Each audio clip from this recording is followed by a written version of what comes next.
we have Justin Winslow, President and CEO of the Michigan Restaurant and Lodging Association. Thanks for joining us on Deadline Detroit. Appreciate it.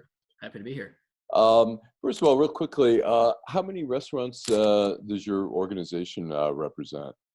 Yeah, we have a little bit over 5,000 members statewide right now. Everything from five-star dining all the way down to a hot dog cart. Okay. And how many would you say, do you have any idea, have you broken down the city of Detroit itself, or? Yeah, well, it's almost, well, specifically within the city, 20% of membership just within the city. 20%. I mean, it's a robust membership, and we operate with a local chapter down there, the Detroit Restaurant and Lodging Association, and that's really generated membership growth down there. Okay. I mean, the restaurant industry is so, it's such an important, a vital part of our economy, but it's also such a vital part of our recreation and just things to do and the nurturing aspect of it. How, we hear all these different figures of how many restaurants are going to go under during this whole pandemic. Do you have any feel for that right now?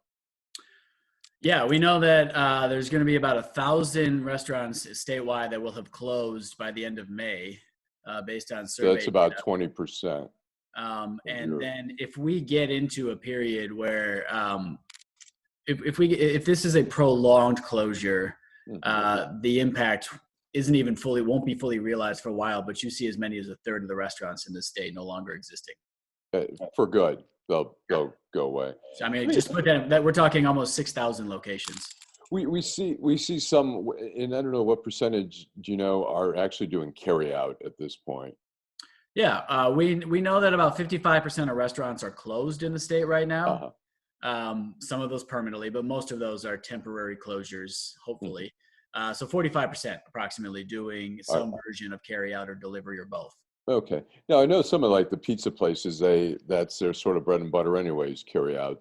But for some of the higher end restaurants that are doing carry out, but what's the breakdown normally? We hear a different breakdown of alcohol sales versus actually food sales in terms of their profits.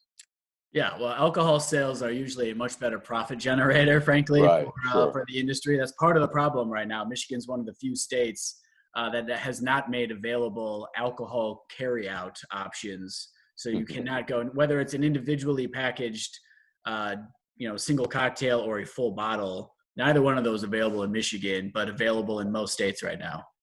And now in terms of Detroit, I mean, the comeback in Detroit is really, I mean, I live in Midtown, we see Midtown, downtown, Corktown. I mean, it's been, the restaurant industry has been so really synonymous with the comeback. What do you see a different, is it going to be 1 out of 3 in the city of Detroit as well? A lot of these new restaurants that some are, 5 years, 2 years old. What percentage do you see the same thing? 1 out of 3 never reopening again, or? Yeah, I mean, I think it depends. There's so many variables at play, and there's so many different sides of the city, right? We're talking about the retail storefronts in the downtown or in a midtown versus a neighborhood restaurant. And then how well capitalized are some of these restaurants? Because the smaller independents just don't have the cash flow really to see themselves through a long period. Parts of Detroit might feel it more acutely, just like parts of Detroit have felt the health crisis more acutely. And it's, it's unfortunate because you're right that it has been at the epicenter of the rebirth of the city of Detroit, and you feel that vibrancy and you don't want to lose it because it's, it's something that's been pretty special, but we'll have to see how long the prolonged closure is going to be. But with each new day, it's getting harder. And are you in touch with some of I mean, there's a lot of upscale restaurants which have seemed to have done better in a lot of ways than some of the more casual dining. Do you get a sense? Some were doing great. Yeah. It seemed. And now, I mean, do you see some of those higher end places going under, or? I think it's entirely possible. Those restaurants that have catered to the special experience, that create an ambiance that make you want to come in, that really do a lot to make it a special experience for you, that doesn't translate as well to carry out. right? And the price Right. point doesn't translate as well to carry out as well. So I think they're struggling more because more of those types of restaurants are not really open at all right now. They're choosing to try to wait out that storm and Right. bring back dining when it's the appropriate time. Yeah. Now, in terms of the Detroit comeback, and when we talk about how integral the new restaurants are, do you see this as being damaging long term for Detroit's comeback, or is it going to be a couple of years before we sort of hit the reset button and then we start seeing new restaurants, the rebirth again of restaurants? How do you envision that? Yeah, there's definitely a chicken and an egg, right? Do you build the Right, restaurant right, and people come down? Part right. of the success, though, is that so many workers have also come down, are back downtown and working, and Mhm. that's a new reality, right? So if more businesses are going to delay or maybe even change their office style practices, where more people will be given the opportunity to work from home, that's going to really put a challenge in front of those office driven, those business driven restaurants in Yeah. downtown and some in midtown as well.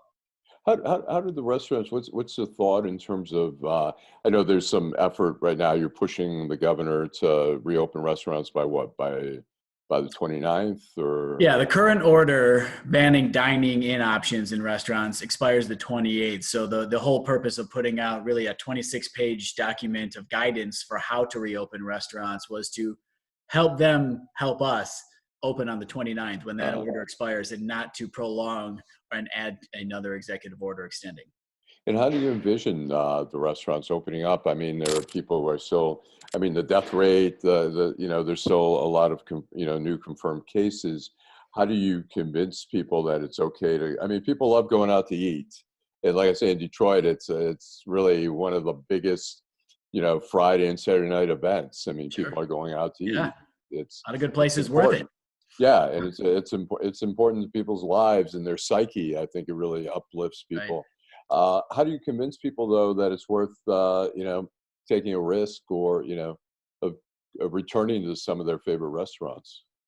Yeah, that's the $20 billion question, that being about the contribution the industry makes each year to the state of Michigan. So that is the number one challenge for restaurants. There are a lot of challenges in front of restaurants right now, but they know it's incumbent upon them to provide as much safety and security to their guests and their workers alike, which is what this new document, the roadmap to reopening, is all about, setting that stage for what the new reality looks like to help you, the restaurateur, make people feel comfortable to come back, that you're taking every single step necessary. What are those? What are some of those things that we'll see Sure. initially in some of the new restaurants?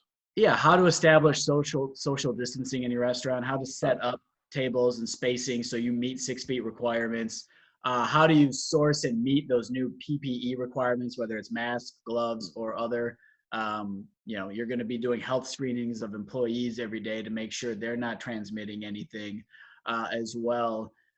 All of these are new procedures and processes that are going to need to be put in place, and restaurants are going to need some time to deal with some of these things as well. So what that's what what do you see as some of the enticements? Are we going to see some more Groupon offers, or are we going to see cheaper prices or more expensive prices to make up for some of the losses? How do you see that? I think you're going to need to see simplified menus. I know that'll be disappointing to some, but we're going to have some supply chain issues as we try to ramp back up as well. And there's going to be more challenges on the workforce and staff side. So I think you're going to need to simplify some of those menus and make that work. Our polling has shown that customers are willing to pay a little bit extra, knowing what restaurants are going through right now. So I think we're a little less concerned, at least in most segments, on the price point. But it's demonstrating to the customer that they really can feel safe coming back to their favorite restaurant. And Uh, and were there? My guess is that there were some restaurants sort of operating on the margins before this all happened. Did some restaurants see this as an opportunity, with less embarrassment, to sort of just shut the doors and say, "Hey, we're a victim of the pandemic," or do you get a sense that that's happened a lot, or? I don't think I get a sense that it's happening a lot. I'm sure that there are anecdotal stories that fit that exact description, but the industry was still thriving.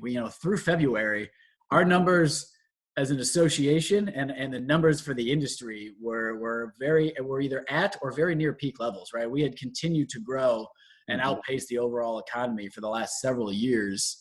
So this was a real steep cliff for the industry.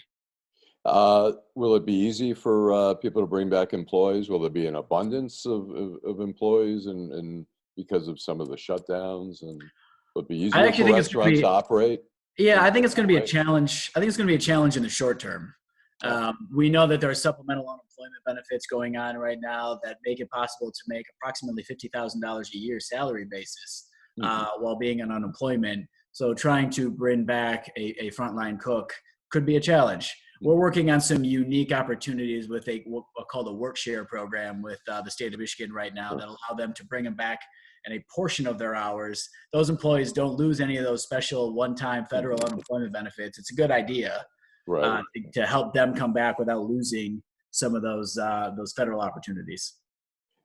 And so your optimism over short term, long term, how do you see the industry here? This is an industry of survivors, period, right? Okay. They Right. are entrepreneurs. They know how to adapt because they have to adapt. This industry is dog eat dog anyway under normal Right. circumstances. Sure. And so restaurateurs are always thrive in challenging situations and they adapt. They're going to adapt. The industry is going to look a little bit different. It'll be a slow ramp up for some, but we're going to figure this out and we're going to get through it. And some of your great restaurants, most of your favorite restaurants are going to be back and we'll all be enjoying them in the not too distant future. Will we see? I mean, clearly, like I say, the carryouts, like the pizza joints and stuff like that, that's your sort of bread and butter, anyways. Do you think the whole component of carryout and more Grubhub and all that kind of stuff? Do you see even the high end restaurants sort of? Is it worth their while to get more into that space and Yeah, continue with that space? I mean, I think the virus and the shutdowns have sort of served as a catalyst for trends that were already happening. Millennials have been driving for a couple of years. They push for more carry out, more on demand at their house, right? This is Right. taking it to a new level. And I think there's a new comfort and expectation, even when dining opens, that carry out and delivery are expected options now. So, small independent restaurants are now finding ways to make delivery function as a part of their business where they weren't Right. considering it before. And is that Uh, profitable for some of the grander restaurants, the more 4-star, 5-star restaurants? Is that profitable component, or are they really hoping more for the alcohol to sort of carry the day for them? Well, that could be a portion of what the future looks like as well. I think it's profitable if it becomes a bigger portion of their business when it's the outlier. And is it really worth the one or two orders I'm going to get a night at most that are going to be Right, delivery? But if that's a new expectation and the industry starts supplying that, I think you're going to start seeing it a lot. right. Okay. Well, I really appreciate you taking the time out, and I think everyone's rooting for the restaurants to come back. I know it's even I've gotten some carry out here, and it sort of lifts your spirits to get not get something that you haven't cooked. So I think a lot of people are looking forward to that. At the same time, I think a lot of people are cautious about jumping right in. So I think That's true. that'll be. Do you have a campaign ready to go for restaurants as a whole, or how's your association going to be handling that in terms of pushing and trying to get the message through that it's okay, it's safe to eat out again? It's a really good question. Right now we have focused our efforts on making sure restaurants are given the opportunity to open before it's too late for them to be able to open Right. before they close for good. And then you're really going to see a focus on this association doing the exact kind of branding you're talking about. So the Okay. standards are clear and known to the public of what they Sure. can expect now. And again, you are pushing for a May 29th opening for restaurants That's and correct. bars and stuff. Yes. Okay, great. All right. Best of luck. Have a good weekend. Thanks again for You too. taking the Thanks for time having me out. on. Yep. I Thanks. appreciate it. Yep. Thanks.